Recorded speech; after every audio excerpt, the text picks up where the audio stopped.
মাঝারি ও মধ্যম পাল্লার ব্যালিস্টিক মিসাইল সংরক্ষণ, রক্ষণাবেক্ষণ ও উৎক্ষেপণের সুযোগ রাখা হয়েছে। এই ঘাঁটিগুলোকে ইরানি কর্মকর্তারা প্রায় মিসাইল সিটি বা ক্ষেপণাস্ত্রের শহর হিসেবে উল্লেখ করেন। এই ঘাঁটিগুলো ইরানের প্রতিরক্ষা কৌশলের একটি মূল অংশ, যা তাদের বিশাল মিসাইল ভান্ডারকে শত্রুর নজর ও হামলা থেকে সুরক্ষা দেয়।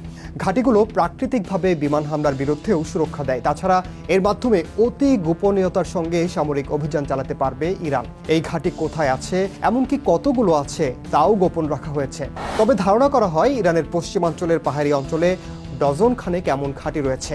আইআরজিসির অ্যারোস্পেস কমান্ডার ব্রিগেডিয়ার জেনারেল আমির আলী হাজেজাদে বলেন, ইরান যদি প্রতি সপ্তাহে একটি করে মিসাইল শহর উন্মোচন করে 2 বছরেও তা শেষ হবে না।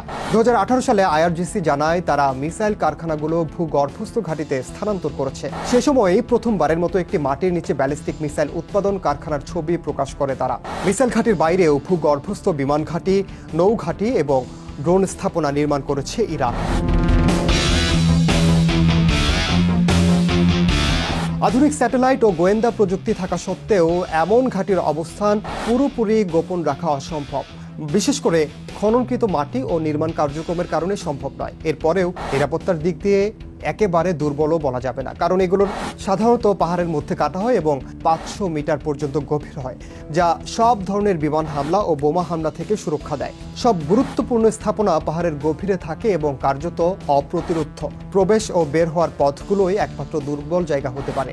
আবার প্রতিটি ঘাঁটিতে ডজন ডজন প্রবেশ পথ থাকে, তাই একটি বা একাধিক পথ ধ্বংস হলেও তেমন ক্ষতি হয় না, কারণ এগুলো একে অপর থেকে শত শত বা হাজার হাজার মিটার দূরে থাকে। জাল প্রবেশপথ ও ছদ্মবেশ কৌশল ব্যবহার করে এই ঘাঁটিগুলোকে সম্পূর্ণ শত্রুর দখলে থাকা অবস্থায়ও সচল রাখতে সক্ষম ইরান। প্রকাশিত ছবি ও ভিডিওতে দেখা যায় এসব ঘাঁটিতে খিলানযুক্ত টানেল রয়েছে। টানেলগুলোর প্রস্থ 6 থেকে 12 মিটার পর্যন্ত হয় এবং অনেক সময় কংক্রিট দিয়ে সুরক্ষিত থাকে।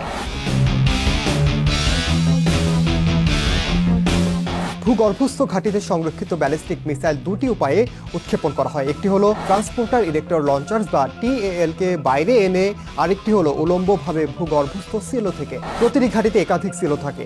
একবার কোনো সিলো থেকে উৎক্ষেপণ হলে রকেটের গরম ধোঁয়া তার অবস্থান ফাঁস করে দেয়, যেখানে পাল্টা হামলার হুমকি থাকে। এটি যেন না হয় সেজন্য বিশেষ ভূগর্ভস্থ উৎক্ষেপণ পদ্ধতি উদ্ভাবন করেছে ইরান, যা গোপনীয়তা ও কার্যকারিতা দুইই বাড়ায়। 2020 সালে ইরানের প্রকাশিত একটি ভিডিওতে দেখা যায় একটি মাত্র সিলো থেকে পরপর একাধিক মিসাইল উৎক্ষেপণ করছে ইরান। অন্য দেশের ভূগর্ভস্থ ঘাঁটিতে যেখানে সাধারণত একটি মাত্র আন্তঃমহাদেশীয় ব্যালিস্টিক ক্ষেপণাস্ত্র বা ICBM রাখা হয়, সেখানে ইরানের পদ্ধতিতে একাধিক মিসাইল ম্যাগাজিনের মতো করে রাখা হয়। ভিডিওতে দেখা যায় একটি রেল কারে 5টি এমাদ মিসাইল উলম্বভাবে রাখা হয়েছে।